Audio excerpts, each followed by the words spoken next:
आइए प्रिय विद्यार्थियों, साइंस की ऑनलाइन कक्षा में स्वागत है आपका। कक्षा 10 के लिए फिर आपके लिए मैं आपको वही वीडियो जो आपके सामने उपस्थित था, जो कुछ एक टॉपिक उसका शेष रह गया था, बाकी हम लेकर आज फिर आपके सामने उपस्थित आए हैं। बने रहिए आप वीडियो में, बैक टू बैक थोड़ा ध्यान दें विद्यार्थियों। किताब को ध्यान में रखते हुए, बुक को देखते हुए अच्छी तरह प्रयास करेंगे आप। आज हम पढ़ेंगे नील्स बोर की परिकल्पना। तो हमने पहले पढ़ा था कि भाई रदरफोर्ड की कमियाँ जो रही थी, उसके बाद नील्स बोर आ गया था। नील्स बोर ने क्या कहा था? नंबर 1, परमाणु केंद्र के नाभिक में होता है, इसमें धनावेशित कण प्रोटॉन उपस्थित होते हैं। परमाणु जो होता है ना, केंद्र में होता है, देखो ये रहा, यहाँ पे, यहाँ बीच में होता है धनावेशित। इलेक्ट्रॉन नाभिक के चारों ओर निश्चित त्रिज्या एवं ऊर्जा वाले पथ में गति करते हैं। उसने निश्चित त्रिज्या निश्चित पथ नहीं बताया था। उन्होंने ये कहा था कि इलेक्ट्रॉन घूमता ही रहेगा। यदि घूमता रहेगा तो उसकी ऊर्जा नष्ट हो जाएगी, ऊर्जा नष्ट हो जाए अंततः नाभिक में गिर जाएगा, तो फिर घूमेगा कैसे? तो वो कमियां रह गई थी। अब ये कह रहा है इलेक्ट्रॉन घूमेगा जरूर, लेकिन निश्चित त्रिज्या वाली ऊर्जा वाले पथ में ही गति करेगा। और कक्षाएं कौन सी होगी? ये जो नाभिक के चारों ओर सकेंद्रीय रूप से व्यवस्थित होती रहेगी, इसे एन द्वारा दर्शाया गया जाएगा, और जिसे हम कहेंगे KLMN ऊर्जा स्तर। तो एक मिनट में देख लेता हूँ KLM ऊर्जा स्तर आपको दिया हुआ कि यहाँ पे दिया हुआ नहीं है विद्यार्थियों, कक्षा 9 में आया हुआ था, ध्यान दें। पहला स्तर होता है उसको बोलते हैं K, दूसरा L, फिर तीसरा KLM और चौथा N, KLMN। इसे बोलते हैं ऊर्जा स्तर। 1 2 3 4। तो N बराबर 1, N बराबर 1 के लिए आपका K कोस हो जाएगा। N बराबर 2 के लिए L, N बराबर 3 के लिए M, N बराबर 4 के लिए N। तो ये बोर का परमाणु मॉडल है। देखो इसने कहा ये इसमें धनावेशित गोला होता है, इसमें नाभिक होता है, धनावेश होता है, इलेक्ट्रॉन चक्कर लगाता है निश्चित ऊर्जा कक्ष में, निश्चित त्रिज्या ऊर्जा वाले पथ में ही चक्कर लगाता है। तो देखिए विद्यार्थियों, यहाँ पर देखो नंबर 4 ये क्या कह रहा है? ये आपके देखो n बराबर 1 मैंने बताया था आपको, थोड़ा सा ध्यान देंगे आप। यह मैंने बताया था n बराबर 1 K कक्षा की सबसे कम ऊर्जा होती है, फिर उससे अधिक ऊर्जा, फिर उससे अधिक ऊर्जा, सबसे कम ऊर्जा K की होती है। अब दूसरा 5वां नंबर पे इसने दिया है, इन कक्षाओं में इलेक्ट्रॉन का कोणीय संवेग MVR बराबर H/2 है। कोणीय संवेग MVR बराबर H/2 पाई। H यहाँ प्लांक स्थिरांक है, M इलेक्ट्रॉन का द्रव्यमान है, V वेग है, R त्रिज्या वाली त्रिज्या है उसकी कक्षा की। कोणीय संवेग NH, यानी कि इलेक्ट्रॉन केवल उन्हीं कक्षाओं में चक्कर लगाएगा जिनका कोणीय संवेग NH/2 पाई के बराबर होगा। तो देखो यहाँ पर ये है आपका धनावेशित गोला, ये इलेक्ट्रॉन यहाँ पे घूमता है, ये ऊर्जा का अवशोषण करता है, उच्च ऊर्जा स्तर की ओर ऊपर की ओर बढ़ेगा। सबसे पहला है वो निम्न ऊर्जा स्तर होता है, फिर उससे ज़्यादा, फिर उससे ज़्यादा, फिर यानी कि यहाँ से निम्न से उच्च स्तर की ओर और ऊपर से नीचे की ओर आएगा, तब निम्न ऊर्जा स्तर में इलेक्ट्रॉन आ रहा है। तो बोर की कमियाँ भी रही थी विद्यार्थियों, ठीक है। अब देखिए, अब ये कह रहा है कि भाई यहाँ पर ये कमियां रही है मॉडल की, इसकी कमियां पाई गई, इसके अंदर रदरफोर्ड के अंदर भी कमी पाई गई, बोर की कमी पाई गई, तो कोई पूर्ण नहीं कर पाया है। अब देखिए विद्यार्थियों, अब कह रहा है साहब वर्गीकरण की आवश्यकता क्यों पड़ गई इनको? सन 1800 ईस्वी में 31 तत्वों की पहचान हो चुकी थी विद्यार्थियों। आवर्त सारणी के तत्व थे ना 31, यानी Zn जिंक 30 था, 30 नंबर पर जिंक आता है। 31 तत्वों की पहचान हो चुकी थी और 65 में 63 तत्वों की पहचान हो चुकी थी। आज 118 तत्व नहीं, 119 के आसपास हो गए हैं, लगभग 119 या 19 तत्व हो गए IUPAC के नाम, IUPAC के अनुसार, ठीक है। तो international union pure applied and chemistry, international union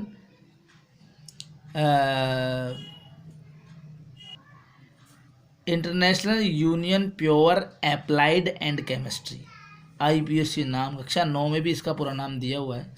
इसके अनुसार हालांकि मानव निर्मित तत्व हैं, जैसे कह रहा है बहुत सारे कुछ तत्व हैं।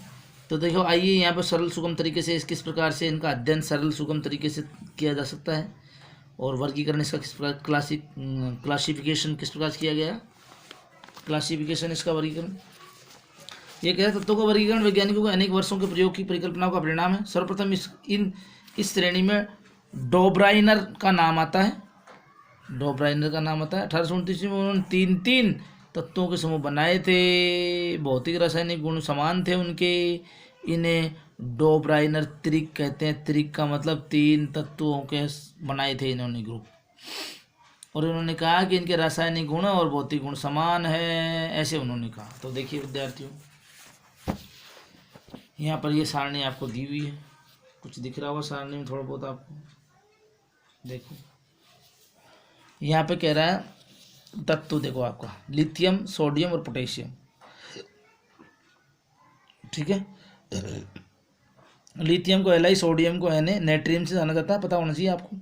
पोटेशियम को कैलियम के नाम से जाना जाता है। इसका परमाणु भराव 7 है। इसका बताया था मैंने आपको 9 कक्षा 9 में भी, जस्ट दुगना होता है। 11 11 दूनी 22 23, कुछ का ज़्यादा होता है, कभी कम नहीं होता डबल से, ठीक है। पोटेशियम का 39 है। कैल्शियम परमाणु क्रमांक 20 है। 20 दूनी कितना होता है 40 है। स्ट्रोंशियम 88 है। बेरियम 137 है। क्लोरीन का 35.5 होता है। क्लोरीन का जो भार होता है वो होता है 35 पॉइंट, एग्जैक्ट जो भार है वो 35.5 है, लेकिन हम इसको राउंड फिगर में 35 बोल सकते हैं। ब्रोमीन का 80 है। आयोडीन का 127 है। तो इस प्रकार इन्होंने 3 तत्वों के नियम बनाए थे। और डोब्रेनर ऐसे केवल 3 त्रिक ज्ञात कर सके, जो आगे नियम अनुपयुक्त रहा। आगे जो नियम था इनका वो सही दर्शा नहीं पाया। इसके पश्चात अंग्रेज रसायन जॉन अलेक्जेंडर न्यूलैंड ने अष्टक का नियम दिया था। उन्होंने तत्वों को बढ़ते हुए परमाणु भार के क्रम में व्यवस्थित किया। उन्होंने कहा तत्व जो है ना बढ़ते हुए परमाणु भार के अनुसार बढ़ने चाहिए, जैसे पहले कम वाला, फिर ज़्यादा वाला, फिर ज़्यादा वाला, फिर ज़्यादा वाला, इसे बढ़ते हुए क्रम में व्यवस्थित किया गया इसके अनुसार। समझ रहे हैं विद्यार्थियों आप? देखो व्यवस्थित किया गया। अब क्या किया उन्होंने, बढ़ते हुए परमाणु व्यवस्थित किया गया। 8वें उन्होंने पाया कि 8वें तत्व के गुण पहले गुण के समान थे। ये कह रहा है जो पहला तत्व था और जैसे ही 8वां आया उसके गुण उसके समान थे। जैसा कि सारे गामा पाधा नीसा, तो पहला कौन आया सा और लास्ट में कौन आया सा, यानी अंतिम के गुण पहले गुण से मिलने लग गए। तो इस प्रकार इन्होंने अष्टक में सारणी दी। देखो तत्वों का नाम lithium, beryllium, boron, carbon, nitrogen, oxygen, fluorine, neon, fluorine, sodium, magnesium, aluminium, silicon, phosphor, sulphur, chlorine, potassium, calcium, ये आपके तत्वों के नाम हैं। इनके परमाणु भार है तो 1 2 3 4 5 6 7 8। तो फ्लोरीन का यहाँ पे सोडियम से मिलान बता रहा है ये, देखो। तो यह नियम भी कैल्शियम के आगे, Ca के आगे, कैल्शियम के आगे तत्वों के लिए उपयुक्त सिद्ध नहीं हुआ। देखो ये ध्यान रखो, मतलब न्यूलैंड ने भी तो अष्टक दिया था ना, वो कुछ समय बाद फेल हो गया, वो पूर्ण आगे तक व्याख्या नहीं कर पाया, पूरे तत्वों के लिए सही नहीं था वो। तो मेंडलीफ की आवर्त सारणी फिर हमारे पास चलती है। उसके बाद मेंडलीफ की आवर्त सारणी, तो देखो उन्होंने क्या कहा था, तत्वों के गुणधर्म उनके परमाणु भारों के आवर्ती फलन होते हैं, यानी परमाणु भारों के अनुसार सेट करना चाहिए, उन्हें जमाना चाहिए। तो इस प्रकार इन्होंने फिर सारणी दी थी हमको, मेंडलीफ ने आवर्त सारणी दी है। देखो ये दी आवर्त सारणी मेंडलीफ की। तो विद्यार्थियों आपको ध्यान देना है, थोड़ा सा मैं इसको बता देता हूँ आपको। यहाँ पे देखो हाइड्रोजन, थोड़ा सा कम कर लेता हूँ साइज इसका, आपको शायद दिख रहा होगा, अब देखो ठीक है। हाइड्रोजन इधर है ऊपर, देखिए हाइड्रोजन, इधर हीलियम आ गया। Hydrogen, helium, lithium, beryllium, boron, carbon, nitrogen, oxygen, fluorine, neon, sodium, magnesium, aluminium, silicon, phosphorus, sulphur, chlorine, argon, potassium, calcium, scandium, titanium, vanadium, chromium, manganese, ferric, cobalt, nickel, copper, zinc. Zinc 30 तक हो गया मैं। तो लगभग विद्यार्थियों को 30 तक तो याद होने चाहिए। आप इसको कॉपी में लेकर रोटन पर डालें, अपने आप याद हो जाएंगे। देखो सबसे पहले बता रहा हूँ आपको, ये जो 2 लाइनें आपको यहाँ ऊपर से नीचे दी गई है, ये आप, तो ये जो है ना आपका, देखो एक तो होता है आपका, इसमें विद्यार्थियों ये 7 नंबर तक है ना, ये 7 तो है आपके आवर्त, ये तो है आपके आवर्त बोलते हैं इसे हम, आवर्त। 7 आवर्त हैं। कितने आवर्त हैं? 7 आवर्त। और 18 हैं वर्ग, ऐसे खड़े हुए हैं ना, हॉरिजेंटल नहीं, हॉरिजेंटल तो क्षैतिज होता है, क्षैतिज तो है आपके आवर्त हैं। और जो आवर्त हैं वो आपके 18 हैं। तो देखो 1 2 3 4 5 6 7 8 9 10 11 12 13 14 15 16 17 18। तो पहले जो 2 ये आपके यहाँ पर हाइड्रोजन से लेकर यहाँ फ्रांसियम तक, ये दोनों एस ब्लॉक के तत्व कहलाते हैं। एस ब्लॉक के। कौन से ब्लॉक के? एस ब्लॉक के। और 13 से लेकर के यहाँ 18 तक के जो हैं सारे ये पी ब्लॉक के हैं। कौन से? देखो यहाँ देखो पी ब्लॉक ऊपर दे रखा है।